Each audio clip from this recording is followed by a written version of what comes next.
அவர் எப்படின்னா tea விற்கிறார் sir. தெருவா நின்று டீ விற்கிற வேலை தான் செய்கிறார். செஞ்சு தான் என்னை அப்படி காப்பாற்றி ஒரு நிலைமை கூட்டதான். நானும் எல்லாமே நல்ல நிலைமையில் இருக்கேன் சார். அம்மா ஒரு சமீப காலத்தில் எனக்கு இறந்துட்டாங்க.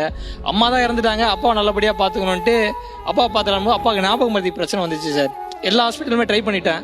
எல்லா ஹாஸ்பிட்டலுமே என்ன சொல்லிட்டாங்கன்னா, அவருக்கு ஏஜ் ரொம்ப அதிகமாகிடுச்சு, அவருக்கு ஆப்ரேஷன் பண்ணுற அளவுக்கு கூட ப்ராப்ளம் கிடையாது, மைல்டாக தான் இருக்குது, இன்னொரு 15 வருஷமோ 20 வருஷமோ தான் இருப்பார், அது வரையும் இந்த டேப்லெட் மூலமாக கொடுத்து நீங்கள் பார்த்துங்க அப்படின்னு சொன்னாங்க. நான் ஒரு பேங்க்கில் வேலை செஞ்சுட்டு இருந்தேன் சார். எங்கள் அப்பாவுக்காக அது 3 வேலையும் மாத்திரை கொடுக்கணும். அந்த பேங்க் வேலையை விட்டுட்டேன்.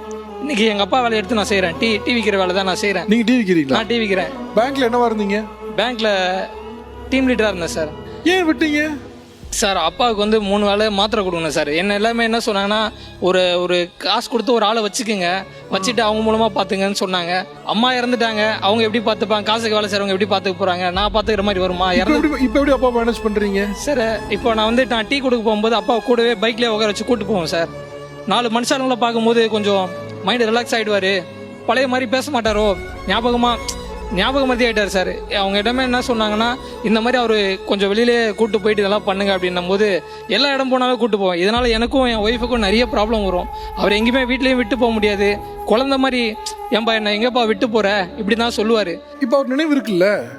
நல்லா ஃபோக்கஸாக அவருக்கு ஞாபகம்லாம் இருக்கா சார்? இல்லை சார், இங்கே வரும்போது வரையும் எதுவுமே தெரியாது சார்.